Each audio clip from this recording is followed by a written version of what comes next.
প্রিয় মানুষগুলোকে রেখে তাদের কিছু সুন্দর, সুন্দর স্মৃতি আর মিষ্টি, মিষ্টি মুহূর্তের অনুভূতি নিয়ে চলে এসেছি নিজের ঠিকানায়। আর এটাই হলো মেয়েদের জীবন আর এটাই হচ্ছে বাস্তবতা। আসসালামু আলাইকুম everyone. Welcome to Bangladeshi blogger Mousumi. কাছে এবং দূরে যে যেখান থেকে আমার আজকের ভিডিওটা দেখছেন, আশা করি সবাই ভালো আছেন। আমরা আল্লাহর রহমতে ভালো আছি। আজকে যে ভিডিওটা দেখতে পাচ্ছেন এটা হচ্ছে আমরা যেদিন বাড়ি থেকে চলে আসছিলাম ওই সময়কার একটু ভিডিও। বাড়ি থেকে আসার সময় যে একটা কষ্টের মুহূর্ত, এই মুহূর্তটা কিন্তু আমি কখনোই ভিডিও করতে পারি না আর ভিডিও করার চিন্তাও আসে না। তারপরে যখন স্টেশনে চলে এসেছি আর ট্রেন আসতে বেশ কিছুক্ষণ দেরি হচ্ছিল, তার জন্যই কিন্তু একটু ভিডিও করতে পেরেছি। আর ট্রেনটাও যত এগিয়ে আসছিল আমার প্রিয় মানুষগুলো, প্রিয় স্মৃতি, প্রিয় শহরটাকেও কিন্তু রেখে আমি ততই দূরে চলে আসছিলাম।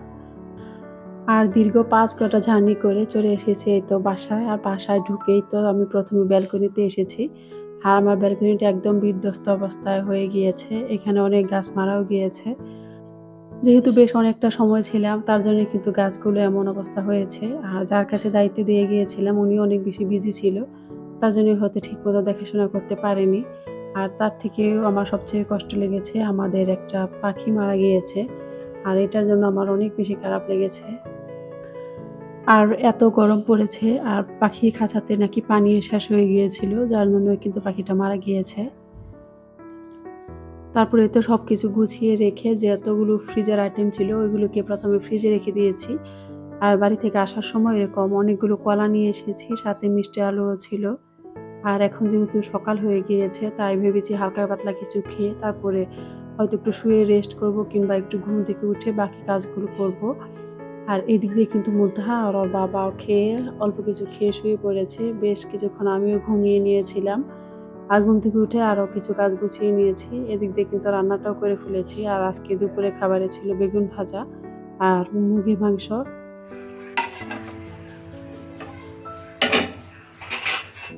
বাড়ি থেকে অনেকগুলো শসাও নিয়ে এসেছিলাম। আর এই শসাগুলো সুন্দর করে কেটে সালাদ বানিয়ে নিয়েছি।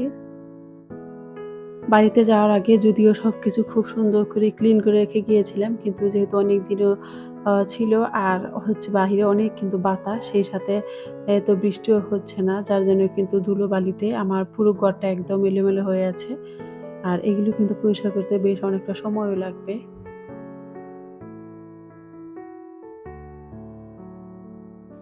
কোথাও গেলে এটাই কিন্তু একটা কষ্ট যে আসার পর থেকে অনেক বেশি কাজ করতে হয়। আর একদম যতটুকু বাড়িতে থেকে আনন্দ করে আসি ডাবল কষ্টও করতে হয়। কিন্তু তারপরে এটা ভেবে ভালো লাগে যে যতটুকু সময় বাড়িতে কাটিয়েছি ওই সময়টা অনেক বেশি আনন্দের ছিল। প্রিয় মানুষদের সঙ্গে থাকতে পেরেছি, একসাথে অনেক গল্প করেছি। এটাই কম কি, তাই না? ঈদের ভিডিওতে তো অনেকেই হয়তো দেখেছেন যে আমরা কিন্তু অনেক বেশি সালামি পেয়েছি।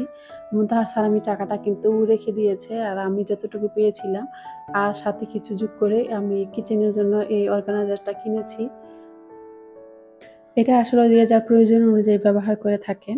আমার কিচেনে যেহেতু খুব ছোট্ট একটা তাক রয়েছে আর এই তাকে কিন্তু রান্না করে রাখা, বাটিগুলো রাখা কষ্ট হয়ে যায়।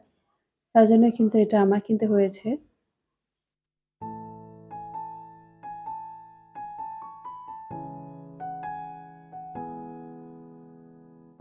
আর এটা কিন্তু এতটাই সুন্দর যে অনেকেই হয়তো ডাইনিং টেবিলেও রেখে দিতে পারবেন।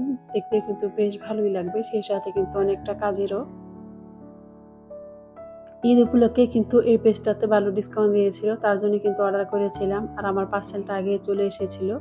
আমার বাসার যে মালিক আছে ভাবি রেখে দিয়েছিল। তারপরে আমি আসার পরে ভাবির কাছ থেকে নিয়ে এসে তো আপনাদেরকে সাথে নিয়ে আমি পার্সেলটা খুললাম। আর এটা কিন্তু সত্যি অনেক বেশি কাজের। সেই সাথে দেখতেও কিন্তু খুব সুন্দর। আর এটাতে আমি দেখছিলাম যে কয়টা বাটি রাখা যাবে। বেশ ভালোই জায়গা আছে। উপরে যদি ৩ টা বাটি রাখা যায়, নিচে ওইরকম দেখা যায় যে ছোট বড় সব মিলে কিন্তু ৩-৪ টা রাখাই যাবে। তারপর উপরে একটা গাছ দিয়েছিলাম, কিন্তু এই গাছের সাথে টাইলসের যে ফুলগুলো রয়েছে এগুলো কেমন জানি একরকম হয়ে যাচ্ছিল। তারপরে একটা মানি প্ল্যান্ট দিয়েছি। এখন দেখতে কিন্তু বেশ ভালো লাগছিল।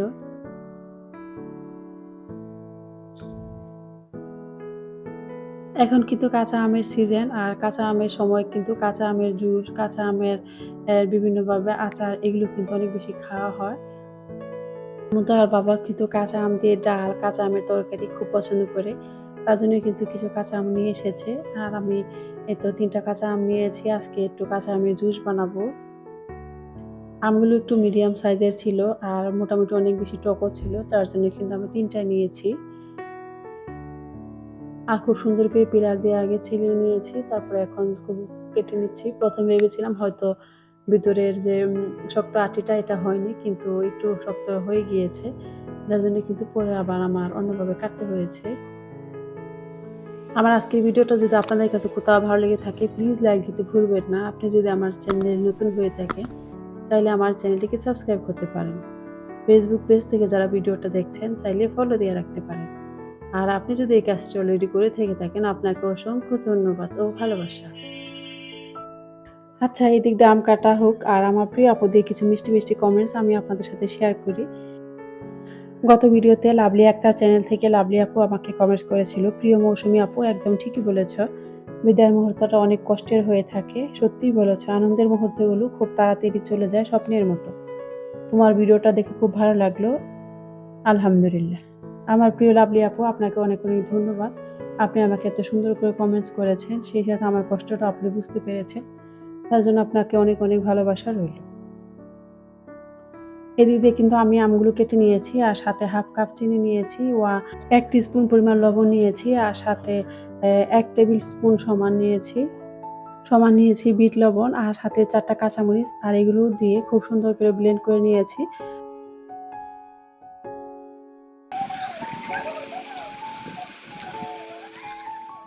আর এই টক ঝাল মিষ্টি আমের এই শরবতটা খেতে কিন্তু অনেক বেশি মজা হয়ে থাকে। সেই সাথে এটা কিন্তু শরীরের জন্য খুব উপকারী। পরবর্তী ভিডিও দেখার অনুরোধ জানিয়ে আজকের ভিডিওটা এখানে শেষ করব। সবাই ভালো থাকবেন, সুস্থ থাকবেন। আল্লাহ হাফেজ। আসসালামু আলাইকুম।